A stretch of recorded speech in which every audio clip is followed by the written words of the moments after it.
Inside 64. You know, the horse has a rope, a piece of bar, metal bar here, and connected with ropes around, and they call that a rein. Okay, the rope around its the mouth and neck area. Okay, so rein also means to put. It's also a verb to put under control. Yeah. Okay. So rein in your mind. Just pull it under your control. Regulate inflow of data of other things that may not be damaging as damaging, but nonetheless still chaotic. For example, right now I'm sitting here, cars go by. I really don't like it, but you know, I don't have little choice, but that's why I'm recording the video in this circumstance. But anyway, so cars go by, and they make, even though there's not, you know, like really damaging my ears, nonetheless I'm aware that it's not peaceful, you know, it's not calm, you know, it's like going by, always having this noise, you know, it's going by, and you know, I don't like that. I like the quietness, you know. So, me knowing this, I try not to focus on it too much, because if I focus on it too much, it's gonna, you know, affect my mind. So I'm gonna regulate. I'm not gonna focus on it. I'm gonna disallow its entry into my mind by lessening the focus. So even though my ear actually hears the data coming in, and my mind is aware of it, nonetheless, I shift my focus from it to something else. So I don't really focus on it too much. So therefore, it doesn't disturb me that much. You see, okay? So you cannot, do not put yourself in a purely receiving mode. So notice I'm talking to you. Because I'm talking to you, I'm not concerned too much about the outside noise. It's not getting to me that much, because I'm not focused on that. I'm not in a purely receiving mode. I'm also sending.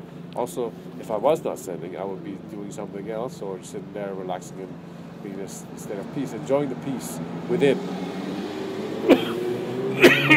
Not really focused on the sounds. Rather, filter the data by regulating what your mind is exposed to. You know? You have to become master of your senses. You know, you have to become a master of your senses. Be cautious. Guard what your mind is being exposed to. Regulate the inflow of data. You know what regulate means, right? Means like when there's a lot of water coming, it's going to wash you away. You create something so that the water is, when it gets to you, it's slowed down. Let's say they put rocks in front of it and slows it down so that when it gets to you, it's at a very comfortable level. You can handle this water for swimming, for drinking, whatever. So regulate means to, again, put it under your control so that you can manage it. So rein in your mind and regulate the inflow of data. Stop your mind from receiving data with your will. Do not put yourself in a purely receiving mode. Rather, filter the data by regulating what your mind is exposed to. Be cautious and guard what your mind is being exposed to.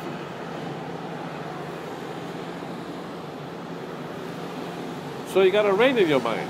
You can't have your mind like a little kid, like, you know, all consuming, watching everything and ears wide open, and lose yourself in the world outside.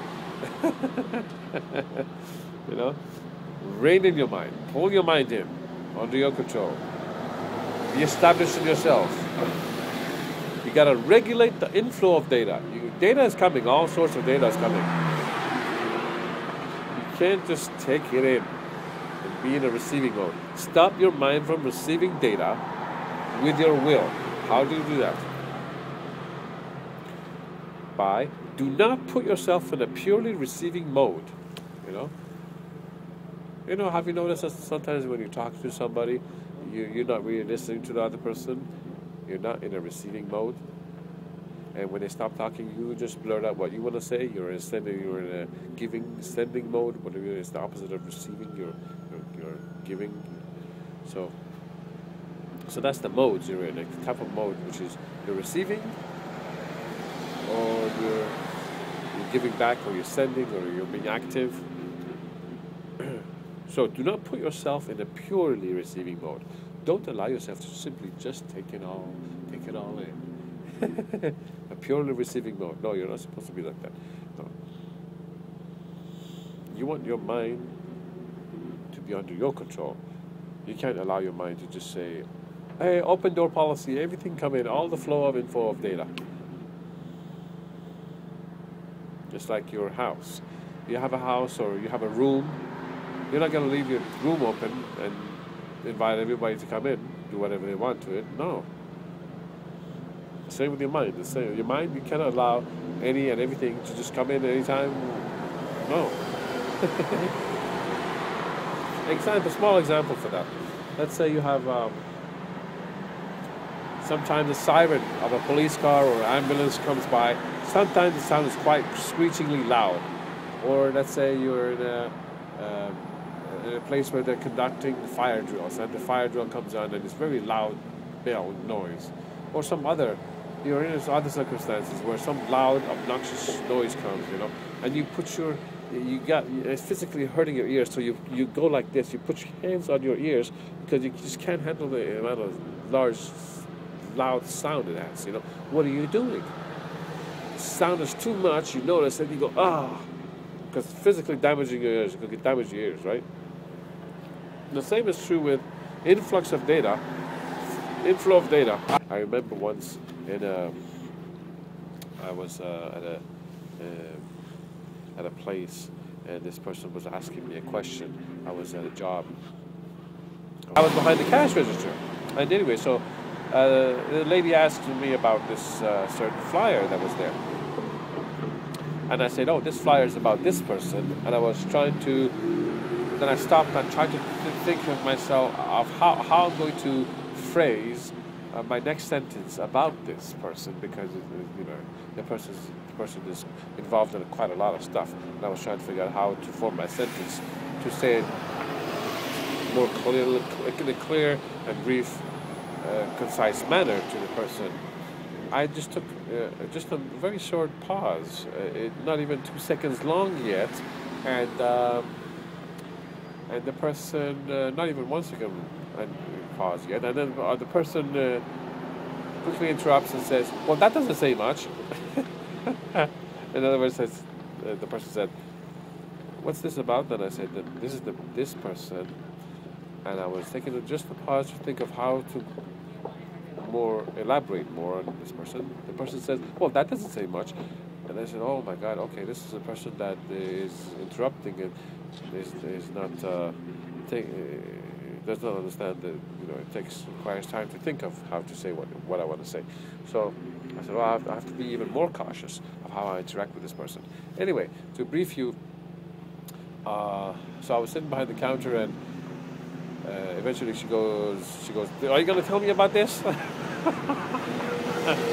The flyer, pointing it to me, she has the flyer, waving it in front of my face. And I looked at the situation, I said that, and I analyzed it. Now I realized she's saying it very kind of loud, and in a very disruptive, chaotic manner. In other words, it's not pleasant, it's quite negative. And I had physically turned my head because I didn't want to have her sight come into my brain. Her loud voice I was also diffusing by not really listening to it. I was turning my head away to not hear it. And when I thought about the situation, I said to her, this was my response. I said no. She said, "Are you going to tell me about this?" And I thought about it. Then I said no. I said you're using language which is seems okay, but the way you're saying it is I forgot exactly what I said, but I said either rude or disruptive or something like that.